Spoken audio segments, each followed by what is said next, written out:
ইয়া রাসূলুল্লাহ 2 number পানি কোনটা? নবী আমার বলে 2 নাম্বার পানি হইল শারাবান তাহুরা। আপনারা বলেন আপনাদের এলাকার মধ্যে নেশাখোর মদখোর আছে না নাই?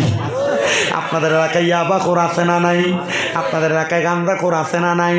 ও মুসলমান, আল্লাহর নবী কয় এই নেশা দ্বারা করে নাই, নেশা দ্বারা করে নাই, তাদেরকে আমার আল্লাহ শারাবান তাহুরা পবিত্র পানি পান করাইব। ওই পানির খবর একমাত্র আমার আল্লাহ এবং তার রাসূল জানে। এবার আপনারা বলেন আমরা সবাই ওই শারাবান তাহুরা পবিত্র পানি পান করতে চাই কি চাই না? ওই শারাবান তাহুরা পান করানো হবে। আল্লাহর নবী রাহমাতুল লিল আলামিন নবী আমার বলে দুনিয়ার উম্মতের দলেরা শুনে নাও, শুনে নাও, শুনে নাও। এবার শারাবান তাহুরা যখন তোমাকে পান করানো হবে, ওই শারাবান তাহুরা তোমারে পান করানোর পরে এবার 3 নাম্বার একটা পানির নাম হইল জান্নাতি মধু। ইয়া রাসূলুল্লাহ, জান্নাতের মধু কারা কারা পান করবে আপনি নবী বলেন না? আমার নবী বলে জান্নাতের মধু তারা পান করবে যারা কোনোদিন মানুষের জায়গা দখল করে নাই, ভূমি দখল করে নাই, যারা কোনোদিন মানুষের পকেটের টাকা মাইরা খায় নাই, যারা কোনোদিন মানুষের সঙ্গে মানুষের সাথে চিটারি করে তার টাকা হরণ করে নেয় নাই। আল্লাহর নবী বলে তারা তারা দুনিয়ার জমিনের মধ্যে থেকে কবরে যাওয়ার পর জান্নাতি মধু পান করবে। বলেন সুবহানাল্লাহ। ও মায়ের নবী গো, আপনার কাছে জানতে চাই 4 নাম্বার পানিটার নাম কি? আমার নবী বলেন 4 নাম্বার পানির নাম হলো জান্নাতের দুধ, জান্নাতের লাবান। ইয়া রাসূলুল্লাহ, ইয়া হাবিবাল্লাহ, জান্নাতের লাবান কারা কারা পান করবে আপনার কাছে জানতে চাই। নবী আমার বলে যারা কোনোদিন মিথ্যা কথা বলে নাই, যারা কোনোদিন দুনিয়াতে মানুষকে গালি দেয় নাই। আপনারা বলেন চাচা বাতিজাকে, বাতিজা চাচাকে, একজন মানুষ আরেকজন মানুষকে গালিগালাজ করে কি করে না? আসতে বলছেন আপনারা, করে কি না? চাচা বাতিজাকে অটোমেটিক লাগিয়ে অমুক করে ফোয়া, কথা বলেন না কেন? বাতিজা চাচাকে নর্মালি মনে করে টিস্কারি করে, দাদা নাতিকে, নাতি দাদাকে, নানা নাতিকে, নাতি নানাকে গালি দেয়। কি কথা বলেন না কেন? দেখি না, এগুলো অটোমেটিক বিষয়, নর্মাল বিষয়, এগুলো আমরা জানি, কিন্তু এগুলো আমাদের জীবনে বাস্তবায়ন করি না, ছাড়তেছি না আমরা। আমি যদি আপনাকে একটা আমলের বিষয় যদি না বোঝাই দিয়ে যাইতে পারি, তে আমার এত দূর থেকে আসা কষ্ট করে, খুব কষ্টের বিষয়, এত দূর থেকে আসা এটা একবারে শেষ বৃথা। আমি গতকালকে রাত্রে 2:30টায় ট্রেনের টিকিট কাটছি। কি কি জানো ট্রেনটার নাম?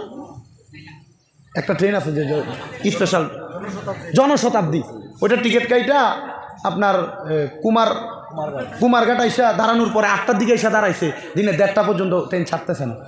পর চিন্তা করলাম যদি আমি এখন যদি অন্য ব্যবস্থা না করি মাহফিলওয়ালারা কানবে, এদেরকে মানুষ খারাপ বলবে না? খুব কষ্ট করে মাহফিলের আয়োজন করছে। পরে তাড়াতাড়ি একটা ওয়াগানার গাড়ি নিয়ে তাড়াতাড়ি আসলাম। রাস্তার ভিতরে একটা হোটেলের ভিতরে ডাউল আর ওই কী যেন ডিম দিয়া কোনোরকম ভাত খাইছে, বুঝছেন? কষ্ট করে আসতে হয়েছে। ওইখানে টিকিট কাটলাম, সব গেল। এখানে তো মাশাআল্লাহ আমার ভাই পেমেন্ট করছে, তবে কষ্ট তো হয় আমাদের, হয় কি না? এই কথা বলেন, হয় কি না? আমার এই কষ্টটা প্রতিদান আমি কিভাবে দিব আপনাকে? এ প্রতিদান আপনি কিভাবে দিবেন? এ প্রতিদান দিবেন এভাবে যে আপনি আপনার আমলি জিন্দিগিতে বাস্তবায়ন করবেন। আমি যে কথাগুলো বলে যাচ্ছি এগুলো আপনি আমলি জিন্দিগিতে বাস্তবায়ন করবেন। আর নচেত আমি বইলা যাইতে পারবো, আমি না আমার চাইতে বড় বড় আলেম কি ভারতে নাই? আপনাদের এলাকায় নাই? এই যে নজরুল ইসলাম সাহেব রাতাবাড়ি নিজামিয়া টাইটেল মাদ্রাসার শিক্ষক, উনি আছে না? এবার অনেক আলী আহমদ সাহেব হুজুরে আছে না? ওনারা তো আমার উস্তাদ সমতুল্য, ওনারা আপনাদেরকে বলবে। আপনারা তো এখানে আমার ওয়াজ শুনতে আসেন নাই, বাংলাদেশ থেকে হুজুর আসবে, ভাইরাল হুজুরের জন্য দেখতে আসছেন। আপনারা মনে করেন না এগুলো আমি বুঝি না? আমি সব বুঝি, আমি সব বুঝি। এ মুসাফা করার সময় হাদিয়া তো দেয়, আবার মুসাফা করার সময় একটা চাপ দিয়ে দেয় হাতের ভিতরে। কালকে রাত্রে একটা মুরব্বী দিছিল, উনি মানে লোয়ার কাজ করে, এদের মুসাফা করার সময় চাপ দিছে, আর আত্রা খর করে তো আত্রার ভিতরে ব্যথা জ্বলতেছে। আমার রুজু করার সময়, ফজরের সময়, ফজরের রুজু করার সময় হাত আমার জ্বলতেছে। আল্লাহ আল্লাহ ভাই সাহেব, তুমি আমার লোক আইছো মুসাফা করবার লাগে। আল্লাহ যেন কবুল করে, ধরে বলে না আমিন। আজকে আমার ভারতের শেষ সফর, আমি গত 1 তারিখ ঢুকছি, আজকে শেষ। এখান থেকে শেষ করে যাব নিয়ামতপুর। কোন দিকে? নিয়ামতপুর লালার সাইডে নিয়ামতপুর যাবো। এখান থেকে শেষ করে, ওইখান থেকে শেষ করে মানে ওইখানে এসে বসে যাবো। লতিফিয়া দরবার কোন দিকে হুজুর? হ্যাঁ বলছি লতিফিয়া দরবার কোন? ওইদিকে তারা এসে দাঁড়ায় থাকবো নিয়ামতপুর, এরপর এসে ওইখানে নিয়ে যাবো রাতে 12:30 ওইখানে মাইক। এটা কি জীবন না তেজপাতা? আল্লাহ ভালো জানে। আপনাদের দোয়া, এই খেদমত আমার আজকে 2 দিন বাড়ির জন্য খুব পরাণ ফুটতেছে। তবে গতকালকে এক বাসায় খাবার খাইছি, মনে হয়েছে বাংলাদেশের খাবার খাইতেছি, অনেক পরাণ ফুটতেছে। আমি দুপুরবেলা যখন এই গাড়িতে উঠলাম, ওই যে পাতারকান্দিনি বলে আনিপুর পার হওয়ার পরে আমার চোখের পানি নিজে নিজে চলে আসছে যে আমার মা কই, বাপ কই, আত্মীয় স্বজন কই, আমি কই। তবে এই কষ্ট করে আপনাদের কাছে আসাটা সফল হবে, সার্থক হবে যখন আপনারা আমার কথাগুলো মানবেন। বাবা, মুসলমান হিসেবে এই কথাগুলো মানার চেষ্টা করবেন, পরেন ইনশাআল্লাহ। আওয়াজটা সন্তোষজনক আসে না। কারা কারা মানবেন একটু হাত তুলে দেখেন, পরেন ইনশাআল্লাহ, জোরে পরেন ইনশাআল্লাহ। রাস্তার তারা মানতেন না বাবা, ও রাস্তার তারা তো মানতে না নিবে না রে তাকবীর, নারে রিসালাত, নারে রিসালাত, কোরআন সুন্নাহর আলো, ওয়াজ মাহফিলের আলো, ওয়াজ মাহফিল যেখানে, পুরো বলেন মারহাবা। সবাই একটু দরুদ শরীফ পড়েন, আল্লাহুম্মা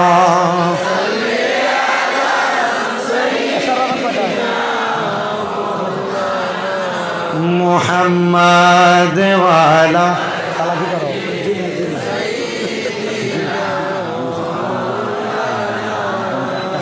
জগত পাগল কাবার জন্য, কাবা পাগল মাবুদের মাবুদ পাগল দয়াল নবীজি পাগল উম্মতের আল্লাহুম্মা।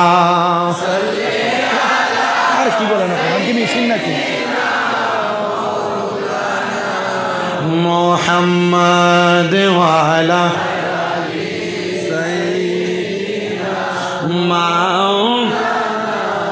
সাহাবায়ে কেরাম ডাক দিয়া বলে, নবীজি তাহলে ওই জান্নাতের পানি হইল কয় রকম?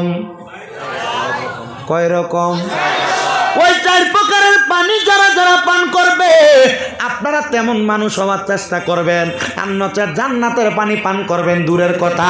যদি আপনি ইবাদত না করেন, নামাজ না পড়েন, রোজা না রাখেন, যদি আপনি দুনিয়াতে হারাম খান, পরের সম্পদ খান, মিথ্যা কথা বলেন, যদি আপনি মানুষের সঙ্গে গালাগালি করেন, একটা কথা মনে রাখবেন, আপনার জন্য জান্নাতের পানি পান করবেন দূরের কথা। আল্লাহর হাবিব হাদিসে মুবারাকার মধ্যে বলেন, আপনার জন্য রেডি করে রাখা হয়েছে তিনাতুল খাবাল। হুজুর তিনাতুল খাবাল আবার কাহাকে বলে? তিনাতুল খাবাল হইল জাহান্নামীদেরকে আগুনের মধ্যে পুরাইতে পুরাইতে যেই রক্ত আর পুষগুলা বাইর হইছে, আপনি যখন হাসরের ময়দানে পানির পিপাসা বলবে, ওই অন্য জাহান্নামীদের রক্ত আর পুজাই না দেওয়া হবে আপনাকে খাওয়ার জন্য। ও মুসলমান, এমনি তো আপনি একটু পানির মধ্যে নোংরা পড়লে আপনি খান না, আর কেমনে জাহান্নামীদের রক্ত আর পুষপান করবেন?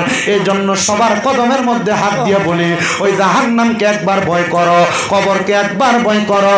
আমার আল্লাহ পাক রব্বুল আলামিন ওই জাহান্নাম এবং কবরকে আমাদের ভয় করার তৌফিক দান করো। জোরে জোরে বলেন আমিন। আমার মুমিন মুসলমানের দলেরা, নবীর উম্মতের দলেরা, সাহাবায়ে কেরাম বলে, ইয়া রাসূলুল্লাহ ওই জান্নাতের মধ্যে তো এত সুন্দর আপনি বললেন, এবার আপনি নবী বলেন ওই জান্নাতের মধ্যে আমরা কতদিন থাকবো? আমি ভারতে আসছি 8 দিনের জন্য। সাহাবায়ে কেরাম বলে, নবীজি জান্নাতের মধ্যে আমরা কতদিন থাকবো? নবী আমার ডাক দিয়া কয়, খালিদিনা ফিহা আবাদা। আল্লাহু আকবার। আসতে নবী বলেন আল্লাহর কোরআন থেকে, খালিদিনা ফিহা, সেখানে তোমরা 1 দিন, 1 মাস, 2 মাস, 1 বছর না, ওই জান্নাতের মধ্যে তোমরা চিরস্থায়ী বাসিন্দা হয়ে থাকবা। এবার শব্দ একটা যোগ করে দিছে আবাদা, শুধু 1 বছর, 1 মাস, 1 মাস, 1 বছর, 100 বছর না, চিরস্থায়ী বাসিন্দা। এবং ওই জান্নাতের মধ্যে থাকবা তো থাকবা, থাকবা তো থাকবা, থাকবা তো থাকবা, আবাদা বের হইতে চাইবা না। জবান খুলে জোরে বলেন সুবহানাল্লাহ। আরে আমরা বড় ভাগ্যবান, আমরা রে নবী আল্লাহর মেহমান। বলেন আমরা বড় ভাগ্যবান, আমরা রে নবী আল্লাহর মেহমান। বলেন আমরা বড় ভাগ্যবান, আমরা রে নবী। ওরে গেলেন নবী মেরাজেতে,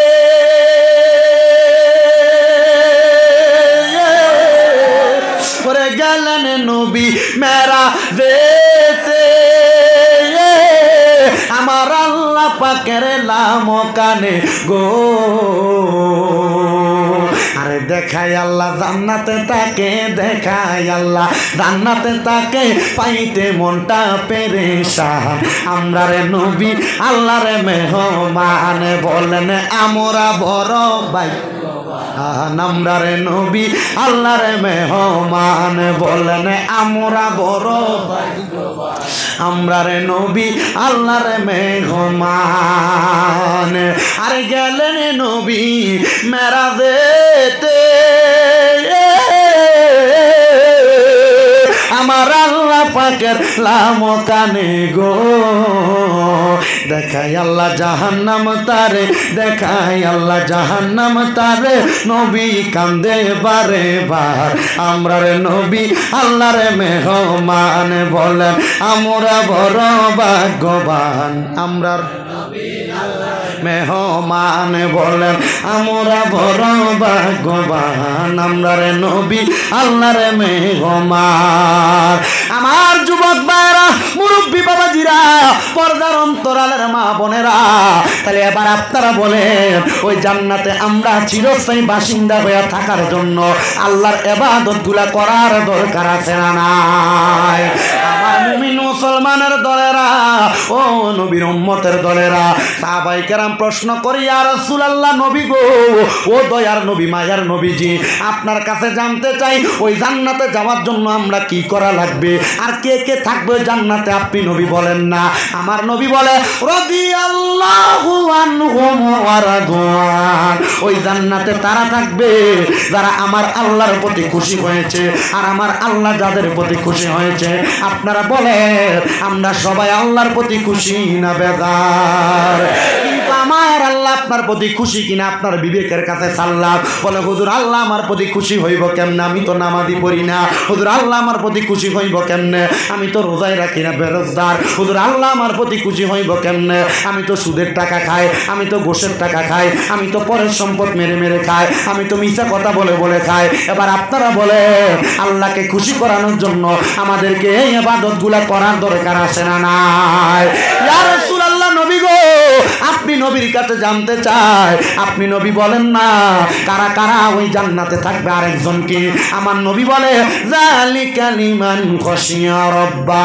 ওই জান্নাতে তারা তারা থাকবে যারা দুনিয়াতে সবচাইতে বেশি আমার আল্লাহকে ভয় করেছে মুসলমান নবীর উম্মতের দলেরা আল্লাহকে যদি তোমরা ভয় করো তাইলে তোমরা দুনিয়ার জমিনে আল্লাহর পথ থেকে দূরে সরবা না এবার আল্লাহকে কারা কারা ভয় করে এবার আল্লাহর নবী আল্লাহর কোরআন থেকে বলতেছে যেন শোনো দুনিয়ার মুসলমান দলেরা ওয়াবুদুল্লাহ ওয়ালা তুশরিকু বিহি শাইআ ওয়া বিল ওয়ালিদাইনি ইহসানা আল্লাহকে তারা তারা ভয় করে যারা দুনিয়ার জমিনের মধ্যে আল্লাহর ইবাদত করে দুই নাম্বার আল্লাহর সঙ্গে কোনো জায়গার মধ্যে শিরিক করে না আল্লাহ তারা কাউকে সিজদা করে না আল্লাহকে খোদা হিসেবে আল্লাহকে প্রভু হিসেবে মানে আর তিন নাম্বার ওয়া বিল ওয়ালিদাইনি ইহসানা এবং তারা তাদের মা বাবার খেদমত করে এই সন্তানের দলেরা এই আমার গাংপাড়া এলাকার বাবাজিরা ভারতের আসাম রাজ্যের হাইলাকান্দি গাংপাড়া এলাকার যুবকের দল মুরব্বী বাবাজিরা যদি তোমরা ওই আল্লাহরে রাজি এবং খুশি করতে চাও আল্লাহকে ভয় করো ওই আম্মা আব্বার প্রতি সম্মান করো আম্মা আব্বার প্রতি শ্রদ্ধা করো অনেকে আছে মাকে বুড়া বেড়ি বলে ডাক দেয় মাকে বুড়ি বলে ডাক দেয় বাবাকে বুড়া বলে ডাক দেয় সন্তান বিবাহ করার পরে বউ পাইয়া তুমি তোমার মাকে ভুলে যাও বউ পাইয়া তুমি তোমার বাবাকে ভুলে যাও না রে সন্তান আল্লাহর হস্তে তোমার পায়ে হাত দিয়া বলি যদি তুমি তোমার মাকে তোমার বাবাকে ভালোবাসো এখান থেকে বাড়িতে যাইয়া সব সন্তান একটা ওয়াদা করো আমি আমার মার পায়ের মধ্যে ধরে মাপ চাইবো আমি আমার বাবার পায়ের মধ্যে ধরে মাপ চাইবো মাপ চাইয়া চাইয়া বলবা মা গো মা আমি আপনার সঙ্গে জীবনে অনেক অন্যায় করেছি জীবনে অনেক বেয়াদবি করেছি আপনারা আমাকে মাপ না করলে আমি আপনার পাও ছাড়বো না যতক্ষণ পর্যন্ত আপনার মা আপনার বাবা মুখ দিয়ে বলছে আপনাকে মাফ করে দিছি ততক্ষণ পর্যন্ত আপনি আপনার মা বাবার পাও ছাইরেন না এই মাহফিল কবুল হবে কিনা তার গ্যারান্টি কেউ দিতে পারবে না তবে আমি শামীম রাজা একটা গ্যারান্টি দিয়া যাই রে যুবকের দল, এ আসাম রাজ্যের হাইলা কান্দির বাবারা, একটা এখান থেকে কথা বলে কেন?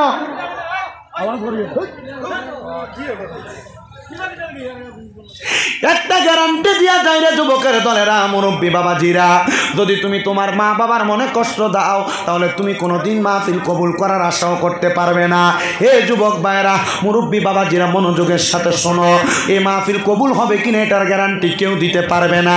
তবে একটা গ্যারান্টি আমি দিয়া যাই, আজকে যে বললাম মা বাবার পায়ে ধরে মাপ চাওয়ার জন্য, যখন আগামীকালকে এই এলাকার দাড়ি পাকা মুরব্বীরা দেখবা দোকানে বৈশা বৈশা বলে বাংলাদেশ থেকে শামীম রাজা ভারতের হাইলাকান্দিতে আইসা আমরা সন্তানরে আমরার পায়ে ধরে মাপ চাওয়ার কথা বলছে, আর আমরা সন্তান আমরার পায়ে ধরে মাপ চাইছে, আমি বাবার কলিজাটা ঠান্ডা হয়ে গেছে, তাইলে মনে করবা মাহফিল সফল হয়ে গেছে।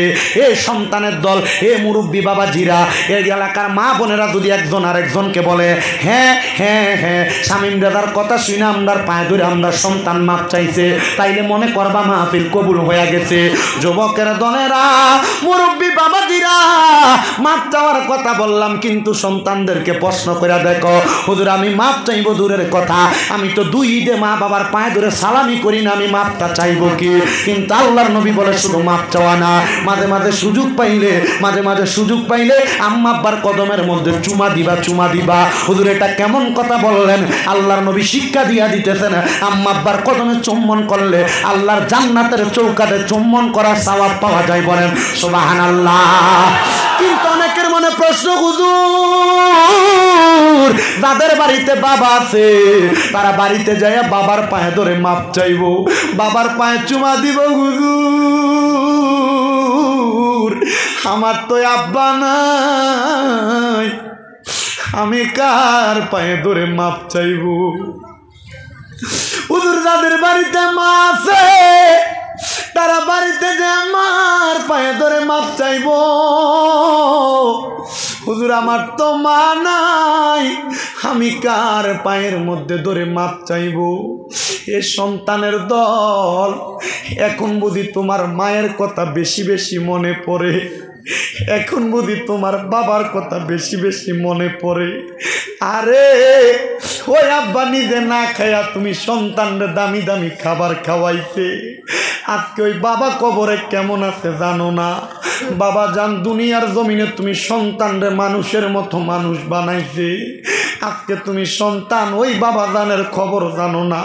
তোমার বাবা কলিকাতায় কাজ করছে, বিদেশে যায় নিজের মাথার গাম পায়ে ফালাইয়া তোমারে মানুষ করছে, কিন্তু সন্তান তুমি ওই আজকে ওই বাবা বিদেশে থাকলে মোবাইলের মাধ্যমে বাবার খবর নিতা, কিন্তু ওই আব্বা জান এখন অন্ধকার কবরে যে তুমি বাঁশ গাছের নিচে শোয়া দিয়ে আসছো, বাবা কবরে কেমন আছে তুমি জানো না। বাবা তুমি কেমন আছো ছোট মাটির ঘরে, তোমার কথা হৃদয় মাঝে পড়ছে বারে বারে, বাবা গো হো বাবা, বাবা গো ও বাবা, দরজাটা খুলতে খেয়ে যাই ধোকা, বাবা বুঝি বলছে এলে নাকি খোকা, বুকের ভিতরটা লড়ে চড়ে উঠে, সবাই আছে শুধু মানে জিজ্ঞাসা করে দেখো, যাদের মা নাই তারা এখন বাড়িতে গেলে শান্তিতে ঘুমাইতে পারে না। আগে মা জননী রাত্র গভীর গেলেও ভাত বাইরা দিয়া নিজে বৈশা থাকতো, সন্তান রাত্রে রাত্রে ভাতগুলা খাবে, কিন্তু এখন মা নাই, বউয়ের মতো ঘুমায়, ভাত বাইরা দেওয়ার মতো কেউ নাই। সন্তান রে, মা তোমার নিজে না খাইয়া খাওয়াইছে, বাড়িতে মুরগি হাঁস লালন পালন করলে, গরু লালন পালন করলে, গরুর প্রথম দুধরা দহন করে তুমি ফুতেরে খাওয়াইছে, কিন্তু এখন একবেলা না খাইয়া থাকলে কেউ তোমার খানার খবর নেয় না। এ সন্তান, আগে তোমার সংসার বড় কষ্টে চলছে, কিন্তু এখন তুমি সন্তানের কাছে লাখ লাখ হাজার টাকা, কিন্তু তুমি সন্তান তোমার মা বাবার মুখে এক লোকমা ভাত তুলা দিতে পারো না। তোমার মা কবরে, তোমার বাবা কবরে, সন্তান, তোমার আব্বাজান তোমারে বড় কষ্ট করে মানুষ করছে, তুমি তোমার আব্বাজানের কষ্টটা বোঝো না। আজকে তোমার আব্বাজান অন্ধকার কবরে শুয়ে রইছে। সন্তানের দল, হে নবীর উম্মতের দলেরা, আব্বাজান কবরে কেমন আছে তুমি জানো কিনা জানি না, তবে একটা কথা আমি তোমার কাছে বলে দিয়ে যাই, ওই আব্বাজানের কবরের খবর যদি তুমি নিতে চাও, তাহাজ্জুদের নামাজের মধ্যে আব্বাজানের জন্য চোখের পানি ফালাইয়া কানবা, আল্লাহ আমার আব্বা আম্মার কবরের আযাব মাফ করে দেন। যারা তাদের মা বাবার কাছে